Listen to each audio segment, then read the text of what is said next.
اللہ تبارک و تعالی نے چاہا کہ میں جانا جاؤں تو ذات نے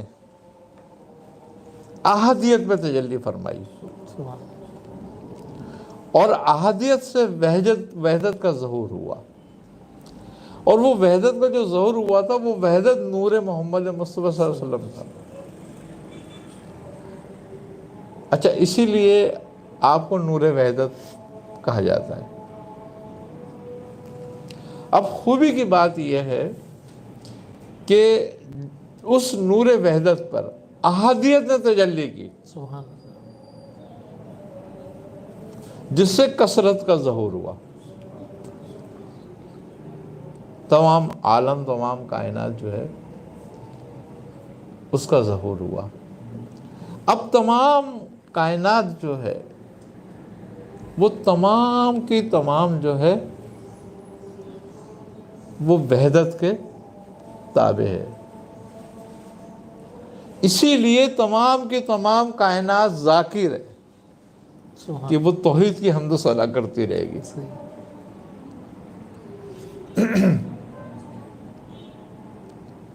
تو اس سورہ کا کمال جو ہے بڑا عجیب کمالات ہیں اس کے، یعنی کہ اس صورت میں اگر دیکھا جائے تو تسخیر کائنات ہے، سبحان اللہ، اور وہ تسخیر کمال بات یہ ہے کہ وہ ظاہری ہو، وہ باطنی ہو، وہ معنوی ہو،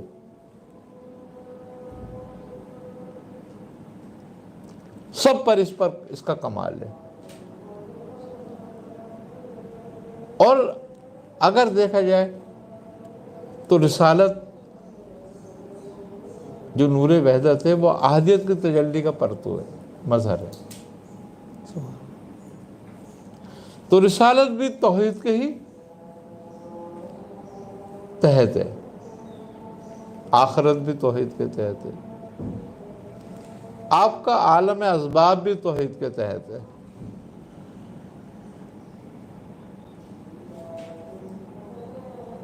تو جس نے اس صورت کو پکڑا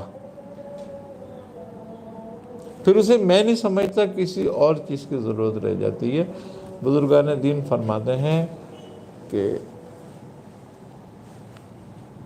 جس کے پاس یہ صورت ہو، اگر اس کے پاس کچھ بھی نہ ہو تو یہ کافی ہے اس کے لیے۔ سبحان اللہ، سبحان اللہ،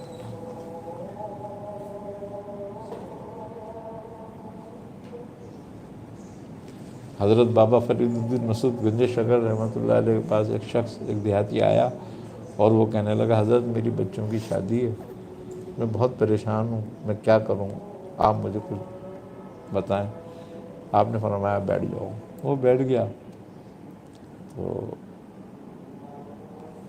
لوگ آتے جاتے رہے، وہ دیکھتا رہا۔ اس نے سوچا دل میں کہ ان کا تو خود حال برا ہے، ظاہری تو چٹائی بھی صحیح نہیں ہے، کوئی چیز نہیں، یہ مجھے کیا دیں گے۔ آپ نے اس کی طرف دیکھا اور آپ مسکرائے۔ آپ نے فرمایا کہ تمہیں دیر تو نہیں ہو رہی؟ اس نے کہا حضرت اگر مجھے رخصت کر دیں تو مہربانی ہوگی۔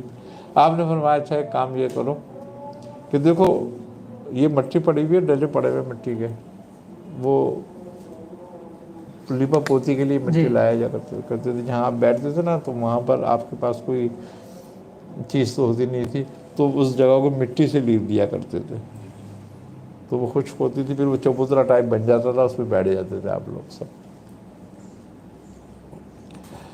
تو وہ ایک مٹی کا ڈلا اٹھا لایا۔ آپ نے فرمایا کہ بس یہ تیرے لیے کافی ہے؟ اس نے کہا حضرت مٹی کا ڈلا تو یہی بہت ہے۔ آپ نے فرمایا چلو ٹھیک ہے لے آؤ پھر۔ تو وہ دیکھا آپ نے بولا دیکھ لے، اور اگر تجھے چاہیے تو اور لے لے جا کے۔ اب اس کی کچھ سمجھ میں آئی، وہ گیا، انہوں نے جھولی میں 2-3 ڈلے ڈال لیے اپنے، وہ لے آیا کہ حضرت یہ ہے۔ آپ نے فرمایا اچھا۔ آپ نے فرمایا تیرے پاس کوئی کپڑا ہے؟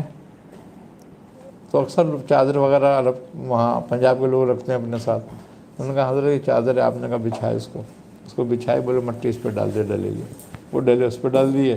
آپ نے 3 مرتبہ سورہ اخلاص پڑھی اس کے سامنے اور آپ نے دم کیا، آپ نے اس کو بند کیا اور کہا کہ جا گھر جا کے کھولیو، اس کو گرا لگا دی، اس نے کندھے پہ ڈال لی، اب وہ کوستا کاٹتا چلا آ رہا، اس نے بولا بتاؤ اتنی دور آیا بھی اور یہ مٹی تھما دی مجھے، میں اس کا کیا کروں گا؟